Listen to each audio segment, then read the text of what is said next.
안녕하세요.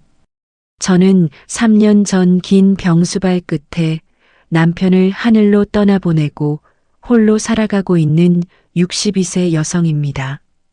남편의 빈자리가 유독 크게 느껴지는 이 봄날, 죽은 남편의 이름으로 도착한 기막힌 우편물 이야기를 지금부터 말씀드릴게요.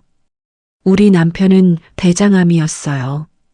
처음 진단받았을 때 의사 선생님이 수술하면 괜찮을 거라고 했거든요. 저는 그 말만 믿고 남편 손을 꼭 잡았습니다.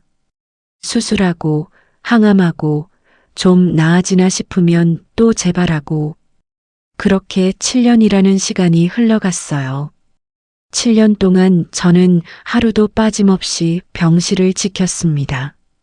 새벽에 눈을 뜨면 남편 이마에 손을 대서 열부터 확인하고 죽을 끓이고 약을 챙기고 등을 닦아주고 제 하루는 온통 남편의 몸 상태를 살피는 것으로 시작해서 남편의 숨소리를 확인하는 것으로 끝이 났죠.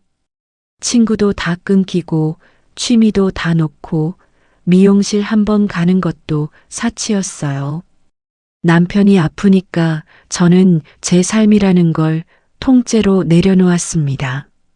남편이 세상을 떠난 지 벌써 3년이 지났어요.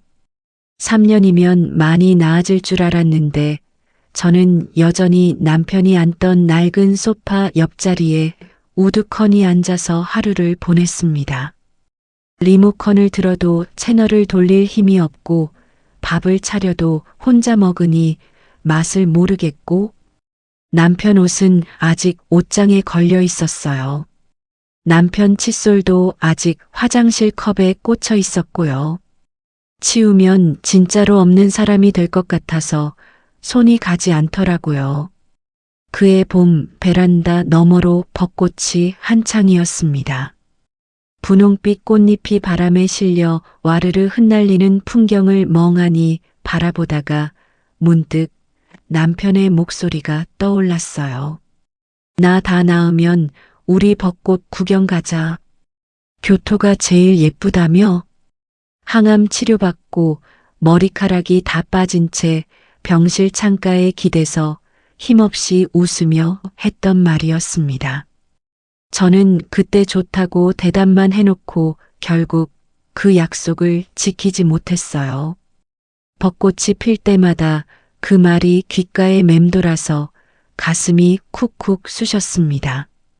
남편을 끝까지 살려내지 못한 것도 같이 벚꽃 구경 한번 가지 못한 것도 전부 제 탓인 것만 같았죠. 벚꽃이 만개한 어느 화창한 봄날 오전이었어요. 동네 마트에 나가서 혼자 먹을 된장찌개 거리를 사왔습니다. 두부 반모, 호박 한 조각, 대파 한 줌. 한 사람 먹을 만큼만 딱 사서 비닐봉지에 넣어오는 길이 쓸쓸했어요. 집에 돌아와 장을 냉장고에 넣고 식탁에 앉았습니다. 딱히 할 일이 없어서 창밖만 멍하니 들여다보고 있었죠. 그때였어요. 식탁 위에 올려둔 제 낡은 스마트폰 화면이 환하게 켜지면서 짧은 알림음이 울렸습니다. 별 생각 없이 화면을 들여다봤어요. 모르는 번호였는데 평소에 보던 광고 문자와는 느낌이 달랐습니다. 발신자란에 사람 이름이 아니라 숫자와 기호가 뒤섞인 시스템 번호가 찍혀 있었거든요. 문자를 눌러 열었습니다. 배송 안내. 발송인 최성민 님이 3년 전 예약하신 우편물이 오늘 오후 자택 우체통으로 직접 배송될 예정입니다. 한 번 읽고, 두 번 읽고, 세 번을 읽었어요. 최성민. 그건 제 남편 이름이었습니다. 3년 전에 세상을 떠난, 지금은 이 세상 어디에도 없는 제 남편의 이름이 발송인 란에 또렷이 찍혀 있었어요. 손끝이 서늘해졌습니다. 심장이 벌렁벌렁 뛰기 시작하더니 멈추질 않았어요. 죽은 사람이 어떻게 우편물을 보내요? 누군가의 악질적인 장난이라고 생각했습니다. 요즘 워낙 사기 문자가 많으니까요.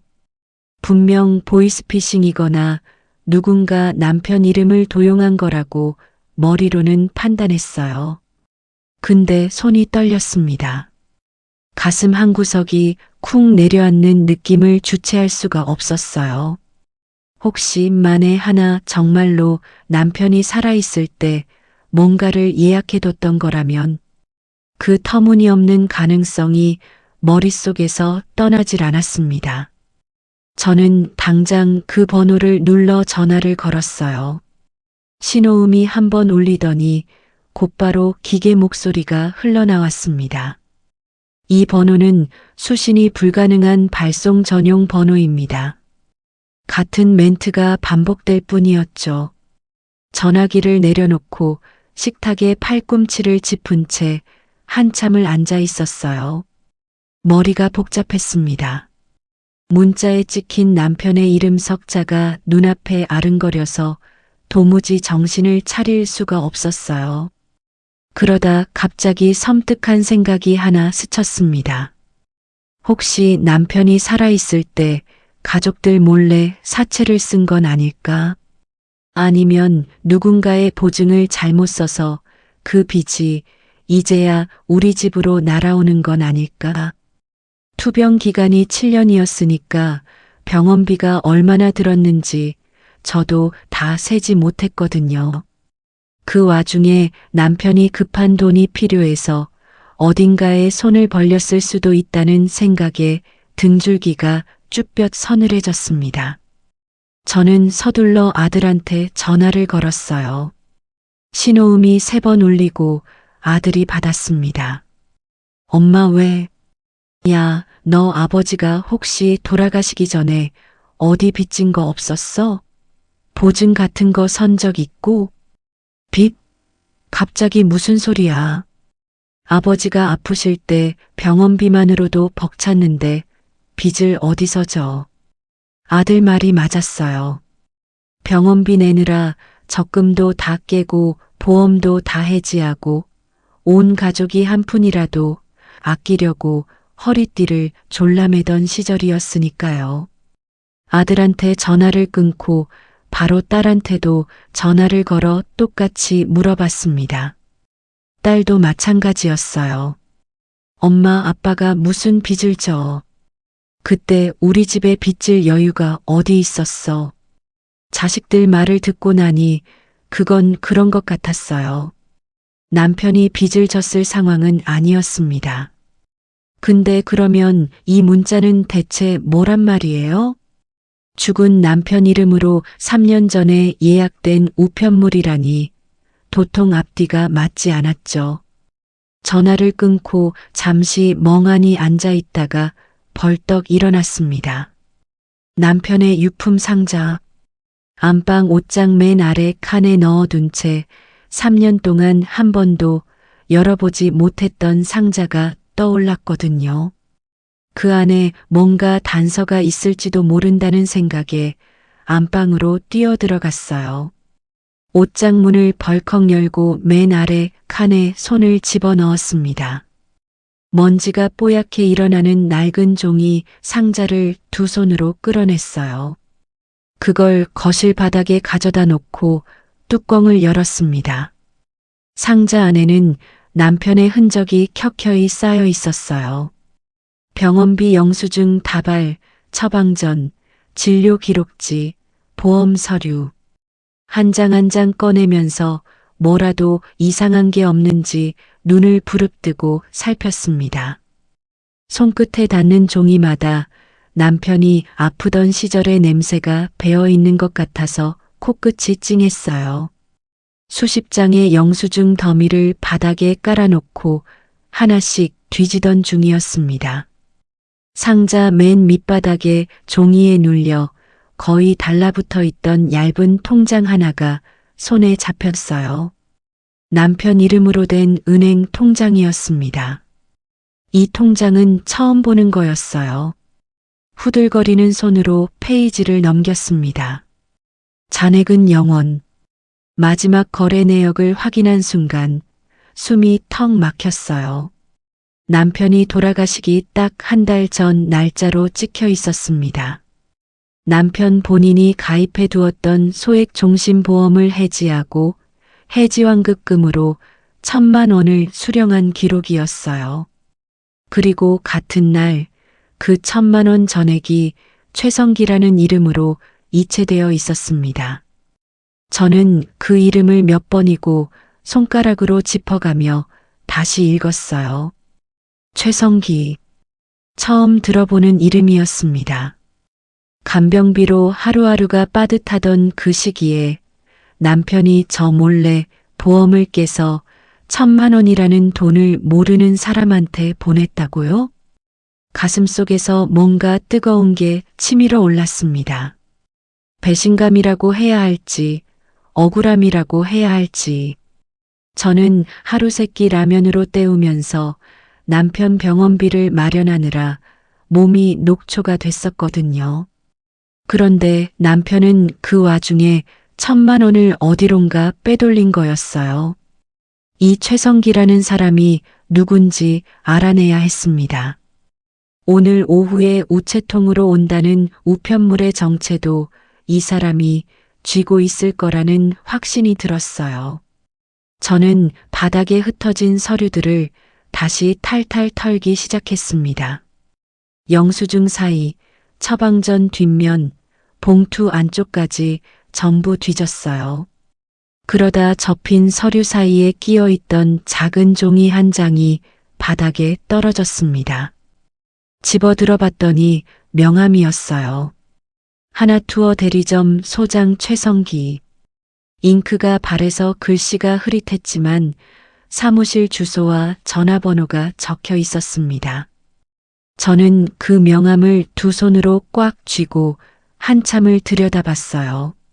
남편의 유품 상자 맨 밑바닥에서 나온 모르는 사람의 명함.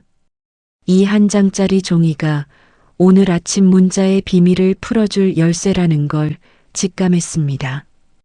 명함을 손에 쥔 채 한참을 들여다보다가 문득 머릿속에서 희미한 기억 하나가 떠올랐어요. 최성기. 이 이름을 어디선가 들어본 적이 있었습니다. 한참을 더듬다가 겨우 떠올렸어요. 남편이 아주 오래전에 한두 번 입에 올린 적이 있었거든요. 고향 후배 중에 여행사를 하는 녀석이 있다. 그런 식으로 지나가듯 말했던 게 가물가물 기억났습니다. 30년 전쯤 절친하게 지냈지만 서로 바쁘게 살다 보니 연락이 끊겼다고 했었죠. 그 사람이 이 명함의 주인이었던 거예요. 근데 이해가 안 갔어요. 수십 년 동안 연락도 안 하던 고향 후배한테 왜 하필 죽기 한 달 전에 보험해지금 1,000만 원을 통째로 보낸 거죠? 남편이 그 돈으로 뭔가를 부탁한 건지 아니면 오래전부터 빌린 돈을 갚은 건지 앉아서 추측만 하고 있을 때가 아니었습니다. 저는 당장 명함에 적힌 사무실 번호를 눌렀어요. 귀에 전화기를 갖다 대고 신호음을 기다렸습니다. 신호음 대신 차가운 기계 목소리가 바로 흘러나왔어요. 현재 사용되지 않는 번호입니다. 끊고 다시 걸었습니다. 똑같은 안내 멘트만 나왔어요. 입술이 바짝 타들어갔습니다. 사무실 번호가 없는 번호라면 여행사가 이미 문을 닫았다는 뜻이잖아요. 시계를 봤습니다. 오전 11시 조금 넘었어요. 문자에는 오후에 우편물이 배달된다고 적혀 있었거든요. 그 전까지 이 사람을 찾아서 진실을 알아내야 했습니다. 저는 외투를 대충 걸쳐 입고 현관문을 나섰어요. 명함에 적힌 주소를 스마트폰에 찍어 넣었더니 버스를 2번 갈아타야 하는 시내 반대편이었습니다. 평소 같으면 엄두도 못 냈을 거예요. 3년 동안 마트 말고는 어디 나가본 적이 없었거든요.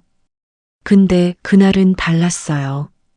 죽은 남편 이름으로 도착한 문자, 유품 상자에서 나온 정체 모를 통장과 명함. 가만히 앉아서 오후를 기다릴 수가 없었습니다. 버스 정류장까지 뛰다시피 걸어갔어요. 첫 번째 버스를 타고 종점까지 간 다음 또 한 대를 갈아탔습니다. 창밖으로 벚꽃이 흐드러지게 핀 거리가 스쳐 지나갔지만 눈에 들어오지 않았어요. 머릿속은 온통 1,000만 원과 최성기라는 이름뿐이었죠. 두 번째 버스에서 내리니 낡은 상가 건물이 보였습니다.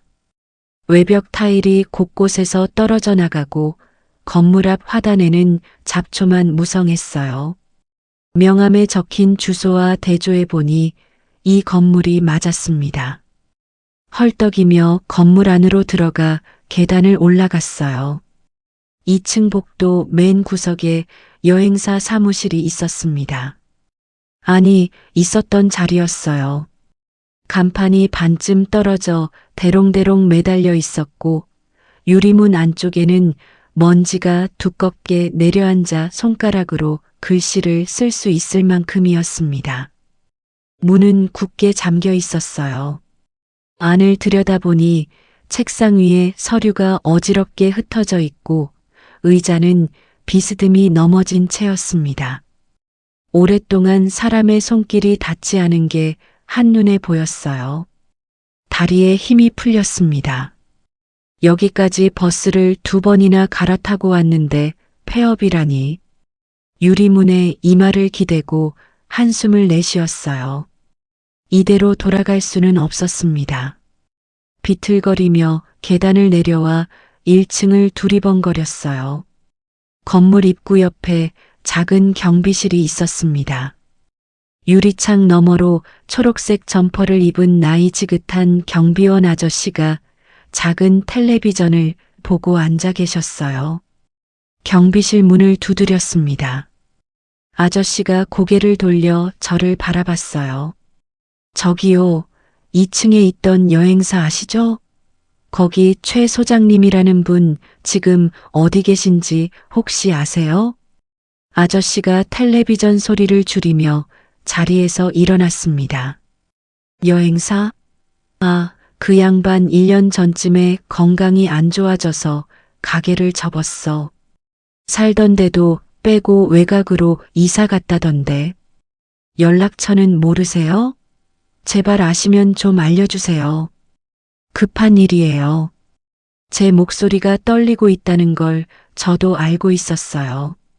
경비원 아저씨가 저를 한참 쳐다보더니 경비실 안쪽 서랍을 뒤적거리기 시작했습니다. 가끔 밀린 우편물 가지러 올 때가 있었거든. 그때 연락하라고 개인 번호를 관리 장부에 적어놨는데 아저씨가 낡은 장부를 꺼내 페이지를 한 장씩 넘겼어요. 저는 경비실 문 앞에 서서 아저씨의 손가락 끝만 뚫어지게 쳐다봤습니다. 손바닥에 땀이 흥건했어요. 여기 있네. 이 번호야. 아저씨가 장부를 돌려서 보여줬습니다. 저는 가방에서 볼펜을 꺼내 손등에 그 번호를 또박또박 받아 적었어요. 손이 떨려서 글씨가 삐뚤어졌지만 상관없었습니다. 감사합니다. 정말 감사합니다. 몇 번이고 고개를 숙이고 상가 밖으로 빠져나왔어요. 건물 앞 버스 정류장 벤치에 털썩 주저앉았습니다.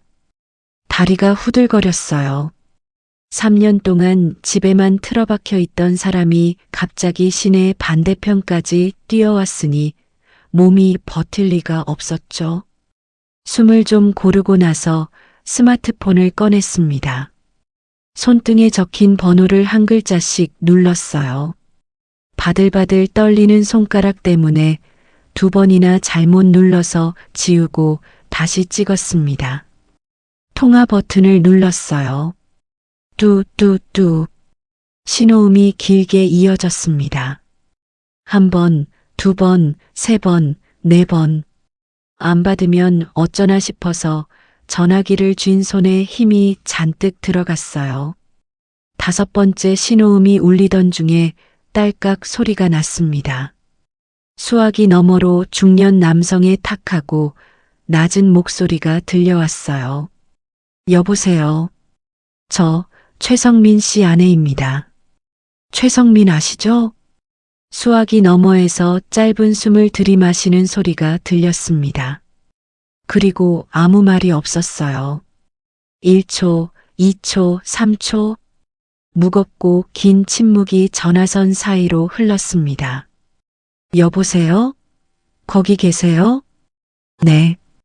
듣고 있습니다. 목소리가 달라져 있었어요.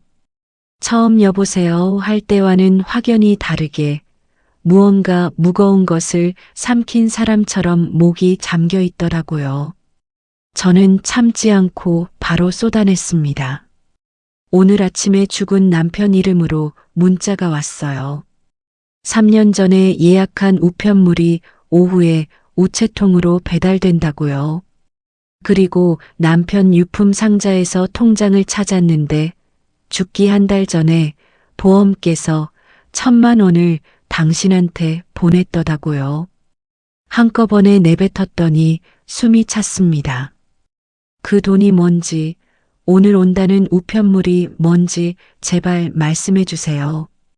남편이 당신한테 사기를 당해서 빚을 지고 간 거면 제가 다 책임질게요.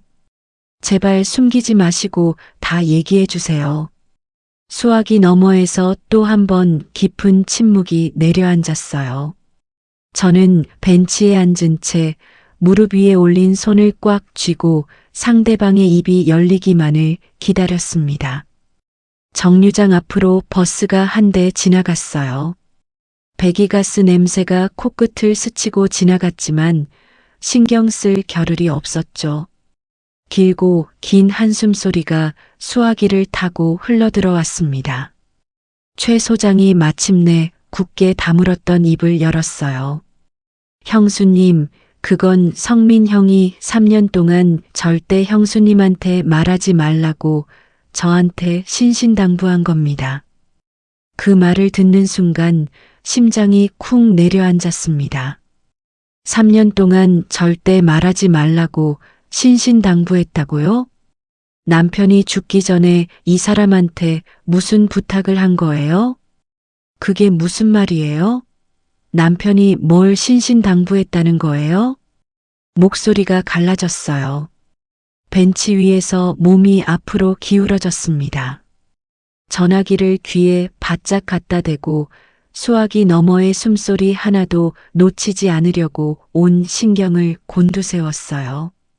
최 소장은 한참을 망설이더니 낮고 무거운 목소리로 말을 이어갔습니다. 형수님, 성민 형이 빚을 진 게 아닙니다.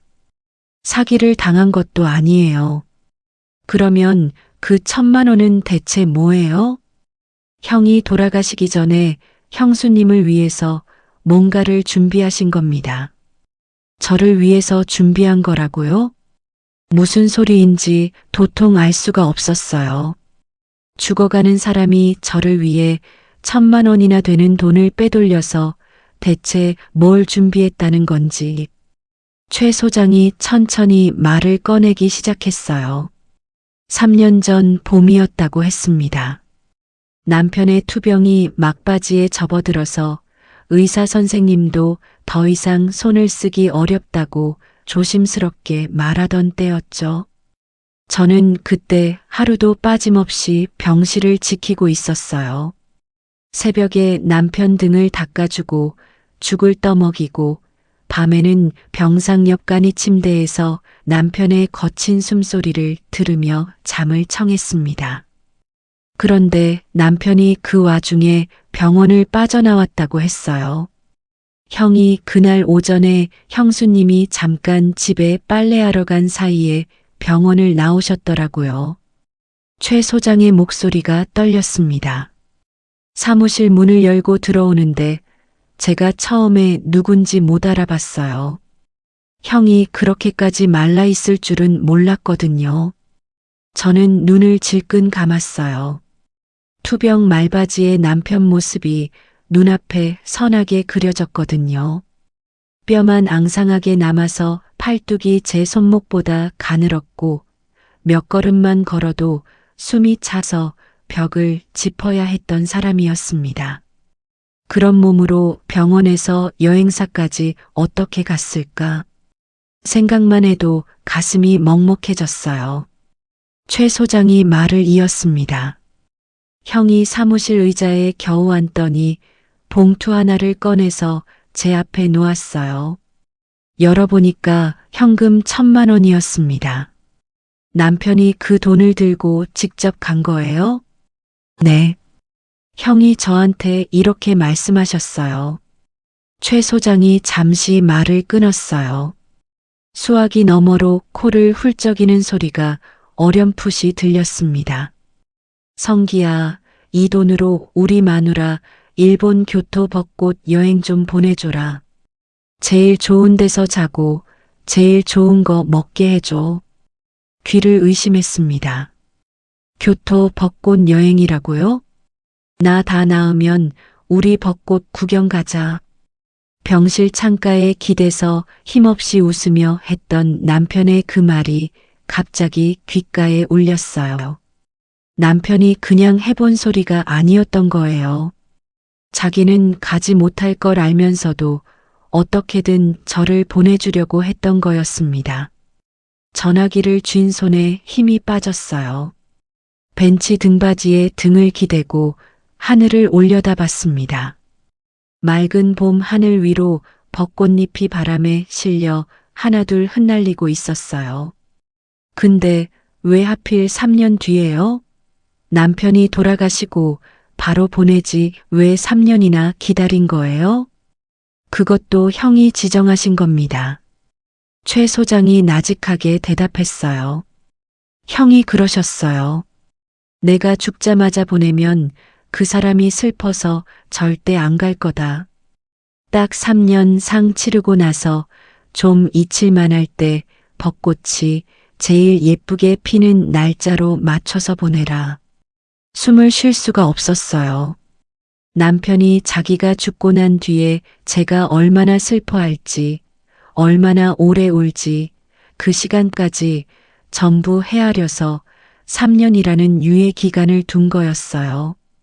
죽어가면서도 자기 걱정이 아니라 남겨질 저를 걱정한 거였습니다. 코끝이 시큰해지면서 눈물이 차올랐어요. 이를 악물고 참았습니다. 아직 다 듣지 못했으니까요. 편지도 있습니다, 형수님. 편지요? 형이 그날 여행사에서 편지를 쓰셨어요.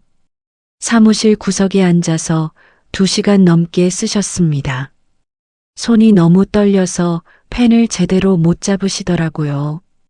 한 줄 쓰고 쉬고, 한 줄 쓰고 쉬고, 진통제 기운이 떨어졌는지 중간에 이마에 식은땀이 줄줄 흘렀는데도 끝까지 놓지 않으셨어요.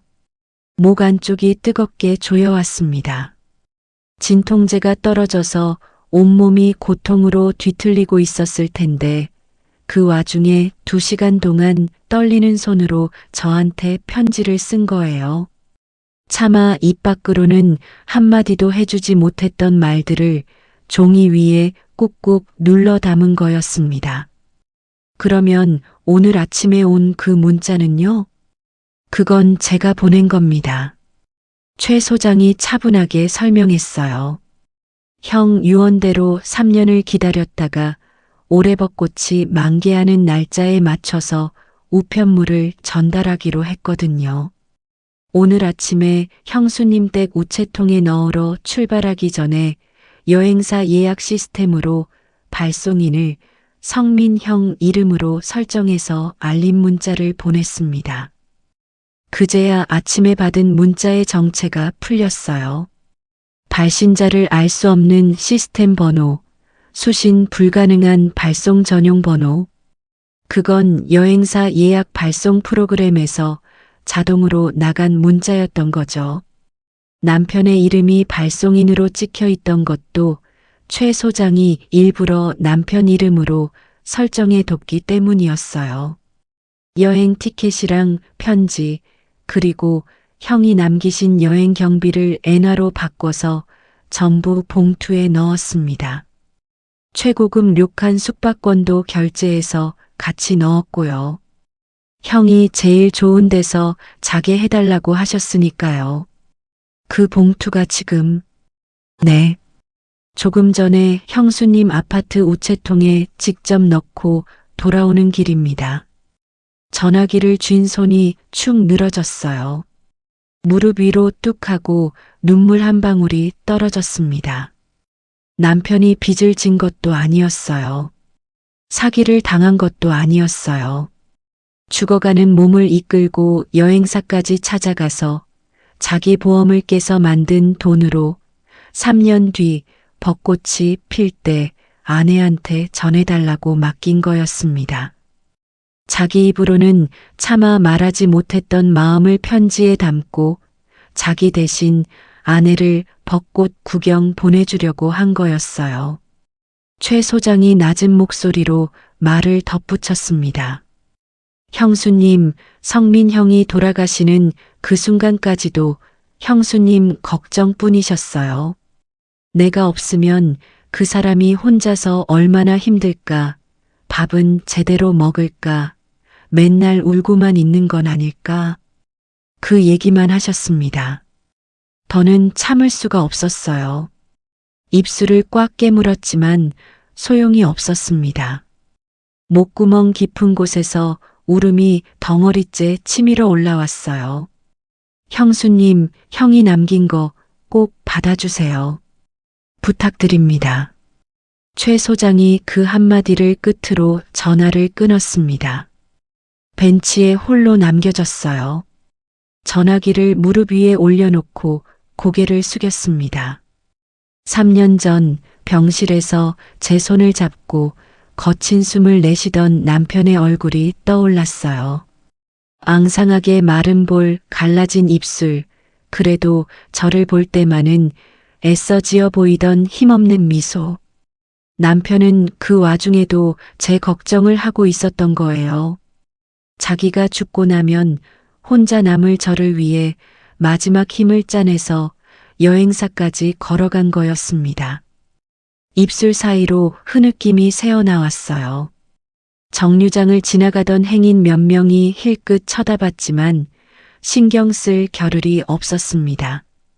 손등으로 눈물을 훔치고 또 훔쳤는데 자꾸만 새로운 눈물이 볼을 타고 흘러내렸어요.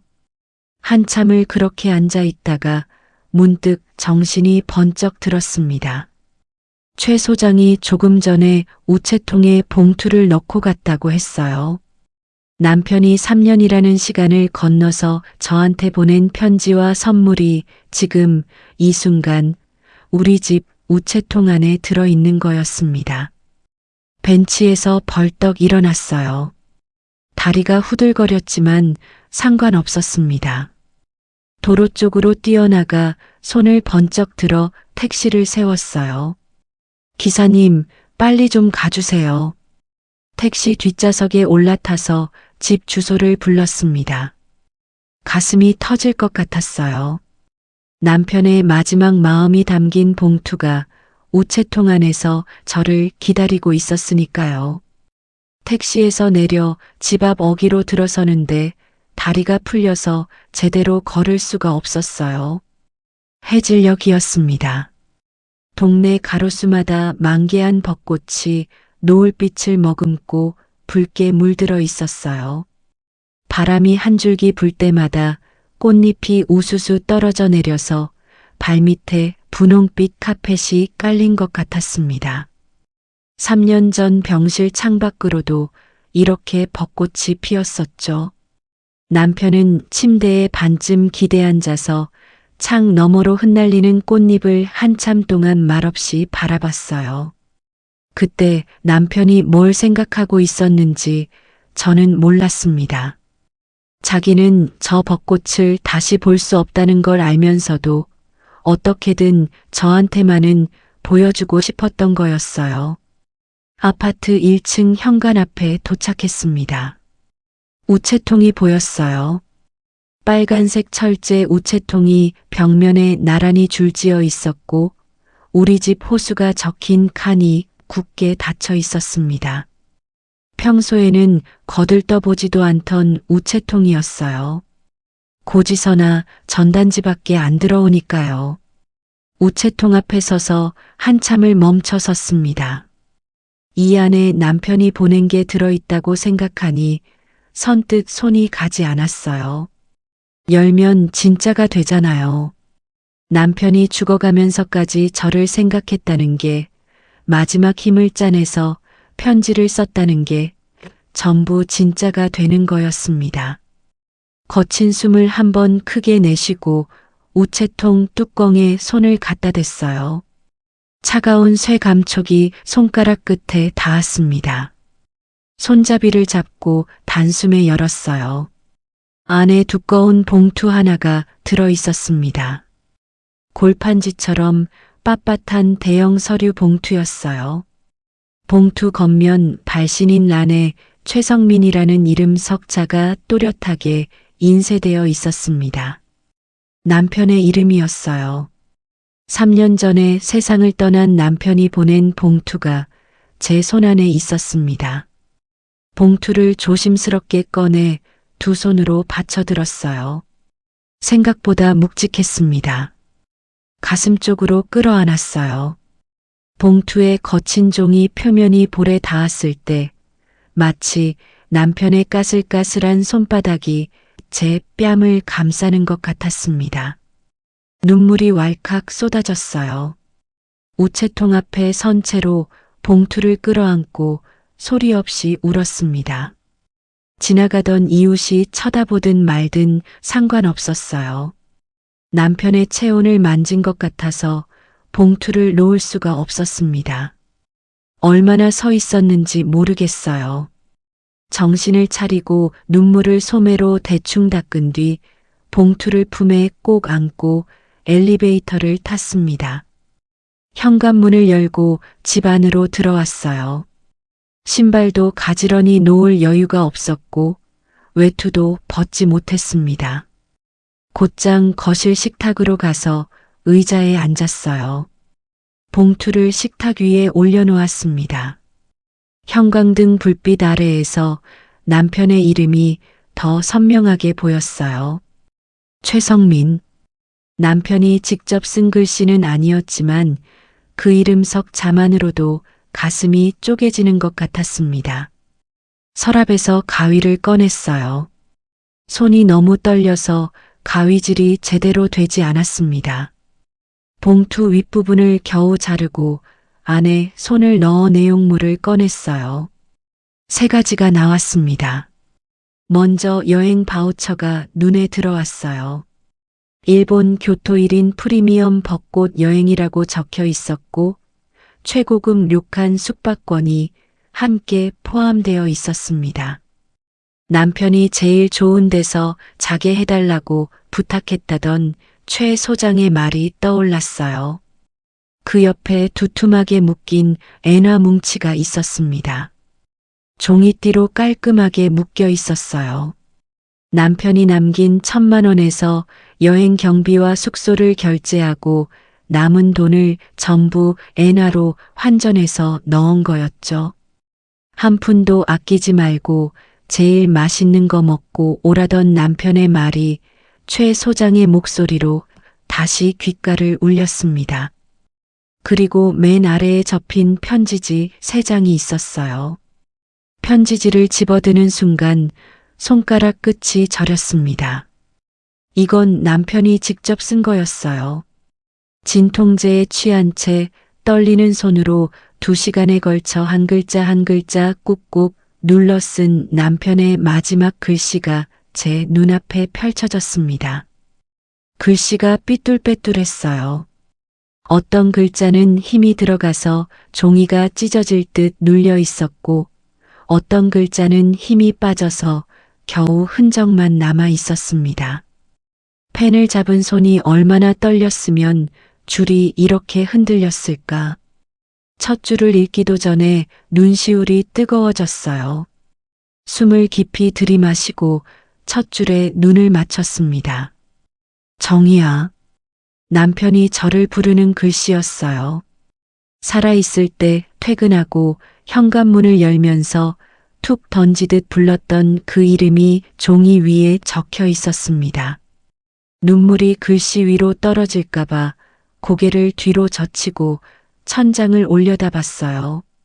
한번 크게 숨을 내쉬고 다시 편지로 눈을 내렸습니다.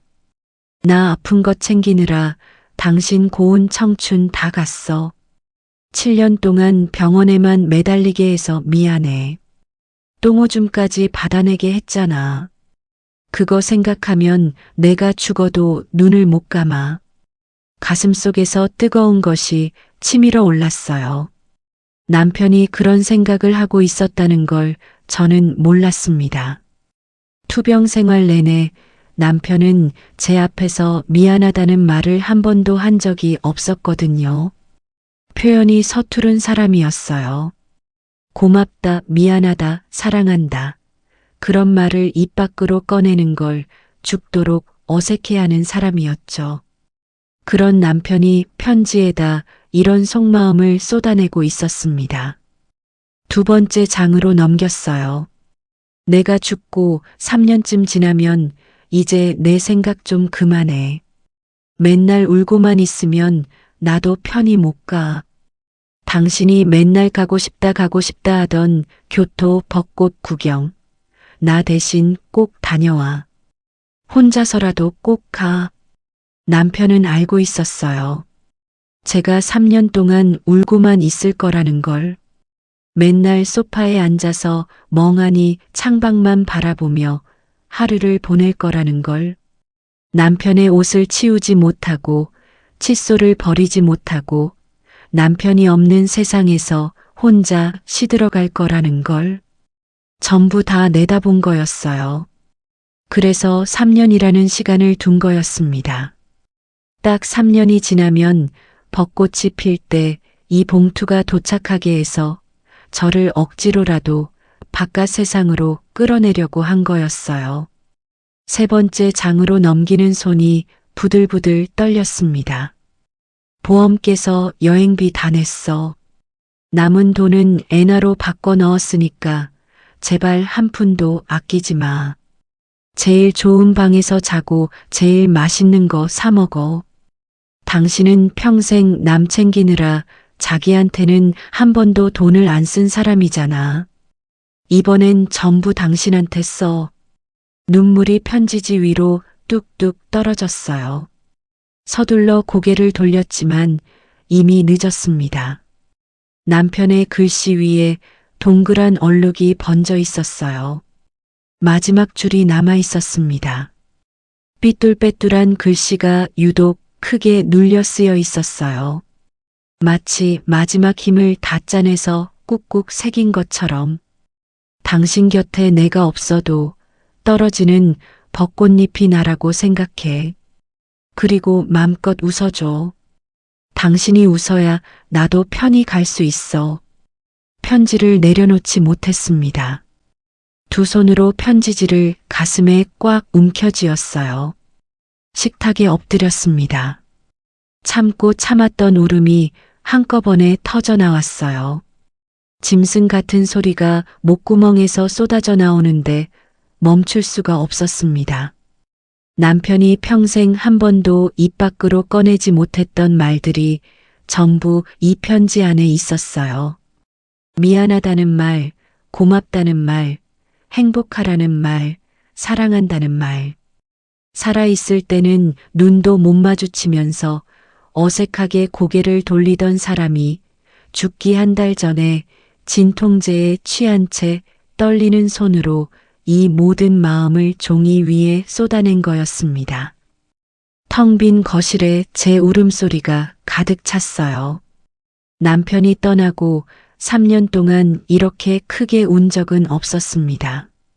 장례식장에서도 49제에서도 남편 기일에도 이렇게까지 울지는 않았어요.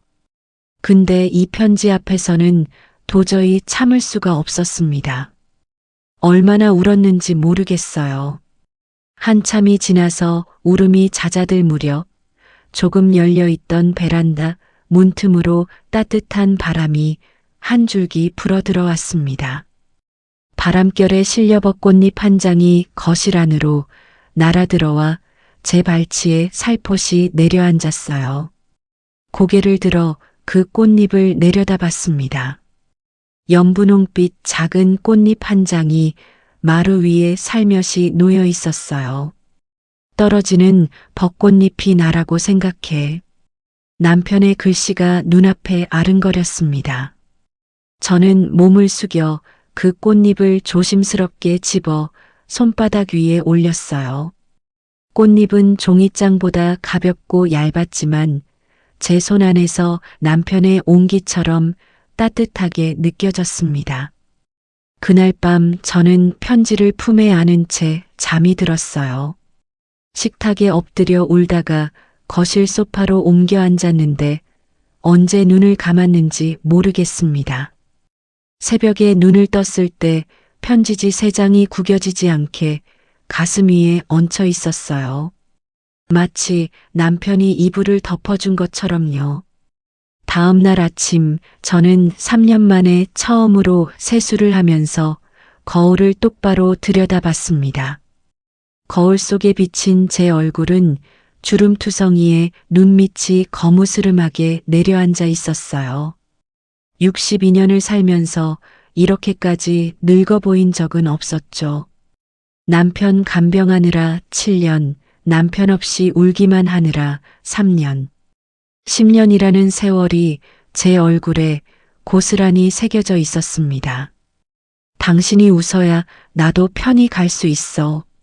남편의 마지막 문장이 머릿속을 스쳤어요. 저는 거울 앞에서 입꼬리를 올려봤습니다. 3년 만에 지어보는 웃음이었는데 얼굴 근육이 굳어서 제대로 올라가지가 않았어요. 어색하고 찌그러진 웃음이었지만 그래도 지어봤습니다. 남편이 그렇게 해달라고 했으니까요. 그날부터 뭔가가 달라지기 시작했어요. 3년 내내 제 가슴을 짓누르고 있던 무거운 돌덩이가 있었거든요. 남편을 끝까지 살려내지 못한 죄책감, 벚꽃 구경 약속을 지키지 못한 미안함, 혼자 남겨진 서러움. 그게 전부 한꺼번에 녹아내리는 것 같았습니다. 남편이 저를 원망하고 간 줄 알았어요. 병수발하느라 지쳐서 가끔 짜증을 낸 적도 있었고 힘들 때 남편 앞에서 한숨을 쉰 적도 있었거든요. 그런 제가 밉지 않았을까 늘 불안했습니다. 근데 아니었어요. 남편은 오히려 저한테 미안해하고 있었던 거였습니다. 죽어가는 마당에도 보험을 깨서 돈을 마련하고 떨리는 손으로 편지를 쓰고 3년 뒤까지 계획을 세워서 저를 벚꽃 구경 보내주려고 한 거였어요. 그 지독한 사랑을 알고 나니 죄책감이 더는 저를 잡아두지 못했습니다. 안방 장롱을 열었어요. 3년 동안 입었던 옷들이 걸려 있었습니다. 검정, 회색, 남색, 전부 어둡고 칙칙한 색깔뿐이었어요. 남편이 떠나고 나서 화사한 옷을 입는 게 죄인 것 같아서 일부러 무채색 옷만 골라 입었거든요. 옷걸이에서 하나씩 꺼내 침대 위에 쌓았습니다. 큰 비닐봉지에 전부 넣어서 아파트 1층 의류수거함에 내다 버렸어요. 미련이 없었습니다. 남편이 맘껏 웃으라고 했으니까 울상 짚고 다닐 때 입던 옷은 이제 필요 없었어요. 오후에 동네 옷가게를 돌아다녔습니다. 연분홍 카디건 하나, 하늘색 블라우스 하나, 꽃무늬가 들어간 밝은 스카프 하나. 혼자 사는 62세 할머니가 이런 색깔을 입어도 되나 잠깐 망설였어요. 근데 피팅룸 거울에 비친 제 모습을 보니까 생각이 달라졌습니다. 밝은색 옷을 걸치니까 얼굴이 환해 보이더라고요. 3년 만에 처음으로 쇼핑이라는 걸 했어요. 주말에 아들한테 전화를 걸었습니다. 이번 주 일요일에 너랑 내 동생이랑 같이 집에 좀 와. 엄마가 할 말이 있어. 무슨 일이야? 목소리가 왜 그래? 좋은 일이야. 걱정 마. 일요일 오전 아들과 딸이 나란히 현관문을 열고 들어왔어요. 저는 식탁 위에 여행 바우처, 엔화 뭉치, 편지지 3장을 가지런히 펼쳐놓고 기다리고 있었습니다. 아들이 식탁 위를 보더니 고개를 갸웃거렸어요. 엄마, 이게 뭐야? 앉아. 둘 다 앉아봐. 자식들이 식탁에 마주 앉았습니다. 저는 처음부터 끝까지 다 얘기했어요. 죽은 아버지 이름으로 문자가 온 일, 유품 상자에서 통장과 명함을 찾은 일, 폐업한 여행사를 찾아가서 경비원한테 번호를 받아 최 소장에게 전화를 건 일, 그리고 아버지가 죽기 1달 전에 보험을 깨서 1,000만 원을 만들어 엄마를 교토 벚꽃 여행 보내려고 여행사에 맡겼다는 것까지 전부 말했습니다. 아들이 먼저 편지를 집어들었어요. 삐뚤빼뚤한 아버지의 글씨를 읽어내려가던 아들의 눈이 금세 벌겋게 달아올랐습니다. 편지를 넘겨받은 딸은 첫 줄을 읽자마자 고개를 푹 숙이더니 어깨가 들썩들썩 흔들렸어요. 아빠가 이런 걸 준비했었어? 딸이 코를 훌쩍이며 물었습니다. 저는 고개를 끄덕였어요. 그래. 너희 아버지가 그랬어. 겉으론 맨날 무뚝뚝하고 미안하다 한마디 못하는 사람이 속으로는 이렇게 다 챙겨놨더라. 아들이 편지를 식탁 위에 내려놓고 두 손으로 얼굴을 감쌌습니다. 어깨가 크게 떨리고 있었어요. 30대 중반의 장성한 아들이 아버지 편지 앞에서 소리 없이 울고 있었습니다. 딸은 이미 눈물범벅이 되어서 휴지를 뽑아 연신 코를 풀었어요. 자식들이 우는 모습을 보고 있으니까 저도 다시 울컥했어요. 근데 참았습니다. 오늘은 울려고 모은 게 아니었거든요. 야, 울지 마. 아들과 딸을 번갈아 보면서 말했어요. 엄마가 오늘 너희한테 하고 싶은 말은 따로 있어. 자식들이 젖은 눈으로 저를 올려다봤습니다. 엄마가 이제부터 아버지 목까지 매일매일 더 행복하게 살 거야. 3년 동안 울기만 한 거 이제 그만하려고. 아버지가 그래 달라고 했으니까. 목소리가 떨리지 않았어요. 오랜만에 내 목소리가 이렇게 단단하게 나올 수 있다는 게 신기했습니다. 아들이 얼굴을 감싸고 있던 손을 내리며 고개를 끄덕였어요. 엄마가 교토 꼭 가. 아빠가 보내주는 거잖아. 딸이 눈물을 닦으며 옆에서 거들었습니다. 엄마 혼자 보내기 불안한데 같이 갈까? 아니, 혼자 갈 거야. 아버지가 엄마를 보낸 거니까 엄마 혼자 가야지. 저는 웃었어요. 자식들 앞에서 웃은 게 얼마만인지 모르겠습니다. 출국 당일 아침, 저는 새벽 5시에 눈이 떠졌어요. 전날 밤에 여행 가방을 3번이나 열었다 닫았다 하면서 빠진 게 없나 확인했거든요. 여권, 여행 바우처, 엔화 뭉치, 그리고 남편의 편지. 편지는 지퍼백에 넣어서 가방 맨 안쪽 주머니에 고이 넣었습니다. 구겨질까봐 두꺼운 옷 사이에 끼워뒀어요. 공항까지는 딸이 차로 데려다 줬습니다. 차에서 내리면서 딸이 제 손을 잡았어요. 엄마, 맛있는 거 많이 먹어. 사진도 많이 찍어. 알았어. 걱정 마. 딸의 손을 가볍게 토닥이고 출국장 안으로 들어갔습니다. 캐리어를 끌고 걷는 제 발걸음이 가벼웠어요. 3년 동안 마트 말고는 어디 나가본 적이 없던 사람이 혼자서 비행기를 타러 간다는 게 꿈만 같았습니다. 비행기 좌석에 앉아 안전벨트를 매는데 손이 미세하게 떨렸어요. 설레는 건지 긴장되는 건지 모르겠더라고요. 창밖으로 활주로가 보였습니다. 비행기가 움직이기 시작하더니 속도를 내면서 몸이 뒤로 밀렸어요.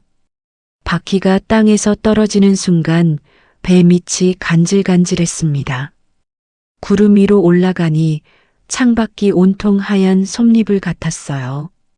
저는 창에 이마를 기대고 가만히 밖을 내다봤습니다. 남편은 비행기를 딱 한 번 타봤어요. 결혼하고 첫 해에 제주도 신혼여행 갈 때였죠. 그때 남편이 창밖을 보면서 구름이 밥 위에 올린 달걀 흰자 같다고 했었어요. 멋도 없는 사람이 하는 비유가 딱 그 정도였습니다. 그 기억이 떠올라 혼자 피식 웃음이 났어요. 교토공항에 내리니 공기부터 달랐습니다. 축축하면서도 달큰한 꽃 냄새가 바람에 섞여 코끝을 간지렸어요. 공항 밖으로 나오는데 도로변 가로수에 벚꽃이 활짝 펴 있었습니다. 택시를 타고 료칸으로 향하는 길 내내 창밖이 분홍빛이었어요. 남편이 보내준 여행의 첫 풍경이 벚꽃이라니. 남편이 일부러 이 시기를 골라서 보낸 거잖아요. 료칸에 도착했을 때 대문 앞에 기모노를 입은 직원이 서 있었습니다. 깍듯이 허리를 숙여 인사하더니 제 캐리어를 받아들고 안으로 안내했어요. 복도 바닥이 매끈한 나무로 되어 있었고 은은한 나무 향이 났습니다. 방문을 여는 순간 입이 벌어졌어요. 넓은 다다미방 한가운데 이불이 깔끔하게 펴져 있었고 창문 너머로 료칸 뒤뜰의 벚꽃나무가 한눈에 들어왔습니다. 가지마다 꽃이 빼곡해서 나무 전체가 분홍색 구름 같았어요. 탁자 위에는 다과가 예쁘게 놓여 있었고 찻잔에서 모락모락 김이 올라오고 있었습니다. 제일 좋은 방에서 자고 제일 맛있는 거 먹어. 남편의 편지 구절이 떠올랐어요. 이 방이 제일 좋은 방이었습니다. 최 소장이 남편의 부탁대로 가장 좋은 객실을 잡아준 거였어요. 짐을 풀고 잠시 앉아 있다가 료칸 안에 딸린 프라이빗 온천으로 내려갔습니다. 노천탕이었어요. 울타리 너머로 벚꽃나무 가지가 축 늘어져 있었고 따뜻한 물 위로 꽃잎이 한두 장 떠다녔습니다. 천천히 물속에 몸을 담갔어요. 뜨끈한 물이 어깨와 등을 감싸는 순간 몸 안에 돌처럼 굳어있던 뭔가가 스르르 풀리는 게 느껴졌습니다. 7년 동안 남편 등을 닦아주고 죽을 끓이고 약을 챙기고 밤새 숨소리를 확인하느라 한 번도 쉬지 못했던 몸이었어요. 남편이 떠나고 나서도 3년을 소파에 웅크리고 앉아서 울기만 했던 몸이었죠. 10년 동안 쌓인 피로가 따뜻한 물속에서 한꺼풀씩 벗겨져 나가는 것 같았습니다. 눈을 감고 물 위에 떠다니는 벚꽃잎의 감촉을 손끝으로 느꼈어요. 다음 날 아침 교토에서 가장 유명하다는 벚꽃 명소를 찾아갔습니다. 입구에 들어서는 순간 숨이 멎었어요. 양쪽으로 늘어선 벚꽃나무들이 가지를 뻗어 머리 위로 터널을 만들고 있었습니다. 분홍빛 꽃잎이 시야를 가득 채웠어요. 위를 올려다보니 하늘이 보이지 않을 만큼 빼곡했습니다. 바람이 불 때마다 꽃잎이 눈처럼 소복소복 떨어져 내렸어요. 그 터널 아래를 천천히 걸었습니다. 한 발짝 한 발짝 서두를 이유가 없었어요. 걸을 때마다 발밑에서 꽃잎이 사각사각 소리를 냈습니다. 왼쪽 어깨 위로 꽃잎이 하나 내려앉았어요. 걸음을 멈추고 어깨 위에 꽃잎을 내려다봤습니다. 떨어지는 벚꽃잎이 나라고 생각해 남편이 곁에 있는 것 같았어요. 보이지는 않지만 나란히 걸어주고 있는 것 같았습니다. 바람이 불어올 때마다 남편이 제 어깨를 토닥여주는 것 같아서 어깨 위에 꽃잎을 손가락으로 살며시 쓰다듬었어요. 무섭지 않았습니다. 혼자인데도 혼자가 아닌 것 같았어요. 벚꽃 터널을 빠져나와 근처의 초밥집에 들어갔습니다. 나무 카운터 앞에 혼자 앉았어요. 메뉴판을 펼쳤는데 글자를 읽을 수 없어서 사진만 보고 제일 큰 정식을 가리켰습니다. 이거요, 이거 주세요. 요리사가 고개를 끄덕이고 눈앞에서 생선을 썰기 시작했어요. 칼이 도마 위에서 톡톡 경쾌한 소리를 냈습니다. 접시가 나왔을 때 눈이 휘둥그레졌어요. 색색깔의 초밥이 나무 도마 위에 가지런히 올려져 있었고 옆에 맑은 국과 작은 반찬들이 예쁘게 놓여 있었습니다. 한 점 집어서 입에 넣는 순간 생선이 혀 위에서 녹았어요. 신선한 바다 냄새가 입안 가득 퍼졌습니다. 이렇게 맛있는 걸 먹어본 게 얼마만인지 모르겠어요. 3년 동안 된장찌개에 밥 말아 먹는 게 전부였거든요. 혼자 먹는 밥은 맛을 느낄 이유가 없었으니까요. 근데 이날은 달랐습니다. 한 점 한 점 씹을 때마다 맛이 느껴졌어요. 남편이 아끼지 말고 제일 맛있는 거 먹으라고 했잖아요. 남편이 보험 깨서 마련해 준 돈으로 사 먹는 초밥이었습니다. 한 점도 남기지 않고 깨끗이 비웠어요. 여행 마지막 날 벚꽃길을 한 번 더 걸었습니다. 이번에는 지나가는 사람한테 카메라를 건네며 사진을 부탁했어요. 사진 좀 찍어주세요. 몸짓으로 카메라 버튼을 눌러달라고 표현했더니 웃으면서 고개를 끄덕이더라고요. 벚꽃나무 아래에 섰습니다. 렌즈를 바라보는데 입꼬리가 절로 올라갔어요. 억지로 만든 웃음이 아니었습니다.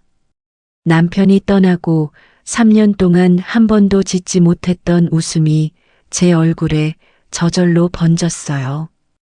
찰칵 셔터 소리가 났습니다. 사진을 확인해 봤어요. 분홍빛 벚꽃 아래에서 화사하게 웃고 있는 제가 있었습니다. 이런 표정을 짓는 제 모습은 오랜만이었어요. 남편한테 보여주고 싶었습니다. 당신이 보내준 여행에서 나 이렇게 웃고 있다고. 그날 밤 료칸 객실 탁자에 앉았어요. 가방에서 남편의 편지를 꺼내 탁자 위에 펼쳤습니다. 편지 뒷면이 비어 있었어요. 볼펜을 꺼내 들었습니다. 성민 씨 고마워요. 한 글자씩 또박또박 눌러 썼어요. 남편이 떨리는 손으로 한 줄 한 줄 써 내려갔던 것처럼 저도 천천히 적었습니다. 당신 덕분에 나 다시 예쁘게 살아갈 힘을 얻었어. 펜을 놓고 편지를 내려다봤어요. 남편의 삐뚤빼뚤한 글씨 뒷면에 제 글씨가 나란히 적혀 있었습니다. 눈물이 한 방울 볼을 타고 흘러내렸지만 이번에는 슬픈 눈물이 아니었어요. 교토에서 돌아온 지 한 달이 지났어요. 우리 집이 달라졌습니다. 3년 동안 커튼을 닫아놓고 살았거든요. 햇빛이 들어오면 남편 없는 거실이 더 허전하게 느껴져서 일부러 어둡게 해놨었어요. 근데 교토에서 돌아온 다음 날 아침 커튼을 활짝 젖혔습니다. 봄 햇살이 거실 바닥 위로 쏟아져 들어왔어요. 먼지가 반짝반짝 빛나면서 떠다니는 게 보였습니다. 이 집에 이렇게 따뜻한 빛이 들어오고 있었다는 걸 3년 동안 몰랐어요. 꽃집에 가서 노란 장미 한 다발을 사왔습니다. 거실 선반 위에 유리 꽃병을 놓고 장미를 꽂았어요.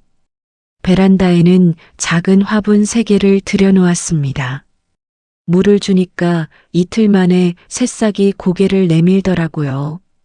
살아있는 것들이 집 안에 들어오니까 공기가 다르게 느껴졌어요. 축축하고 눅눅하던 냄새 대신 흙내음과 풀냄새가 은은하게 퍼졌습니다. 매일 아침 현관을 나서기 전에 거실 탁자 앞을 지나갔어요. 탁자 위에는 남편의 영정 사진이 놓여 있었습니다. 예전에는 그 사진 앞을 지나갈 때마다 발걸음이 멈추고 눈물이 나왔었어요. 지금은 달랐습니다.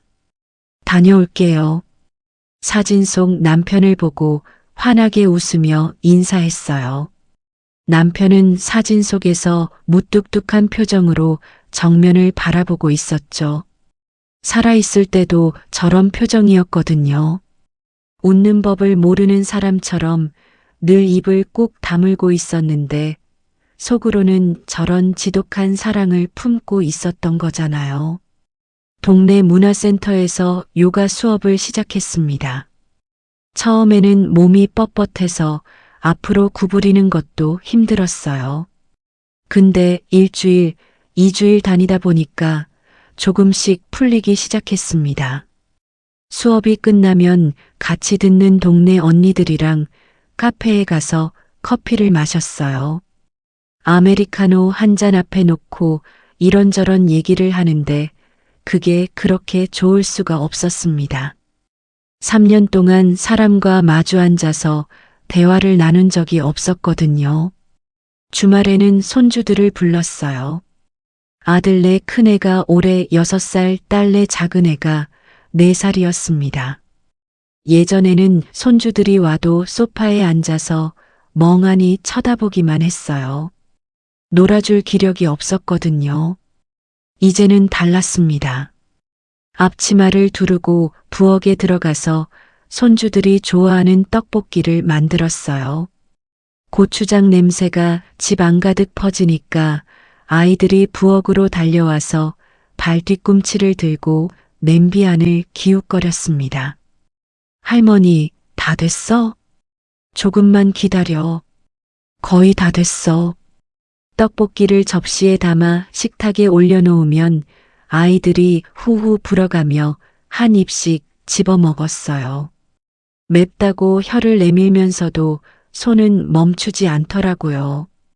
그 모습을 보고 있으니까 웃음이 절로 났습니다. 남편이 살아있었으면 이 녀석들이랑 거실에서 뒹굴면서 놀았을 텐데. 그 생각이 스치긴 했지만 예전처럼 가슴이 무너지지는 않았어요. 교토에서 찍은 사진을 액자에 넣어서 거실벽에 걸었습니다.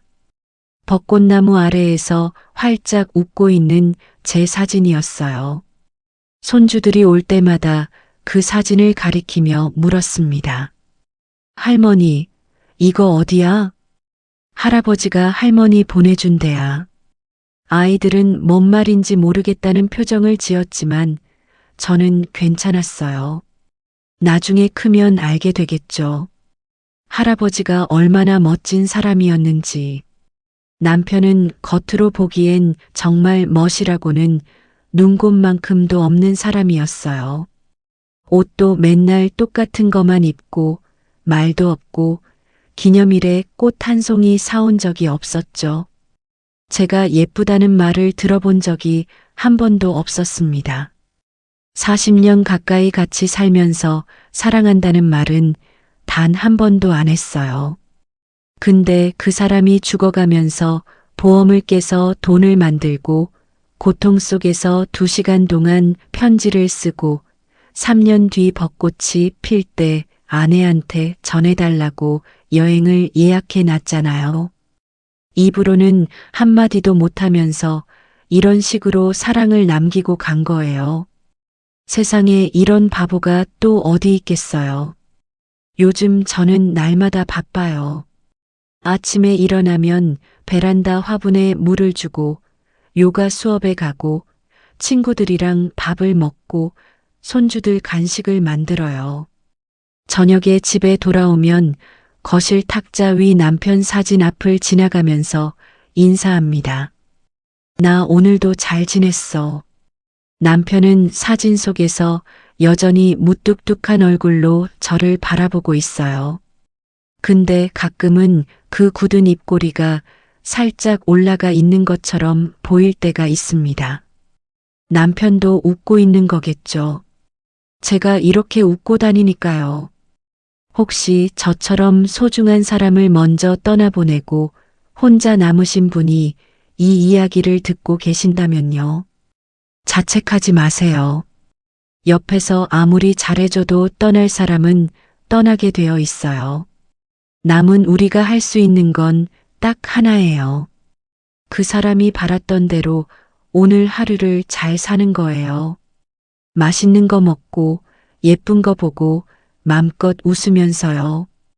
우리 남편은 겉으론 무뚝뚝해도 속은 진짜 멋진 사람이었어요. 그리고 저는 지금 그 사람 덕분에 다시 예쁘게 살아가고 있습니다. 벚꽃은 저도 다시 피잖아요.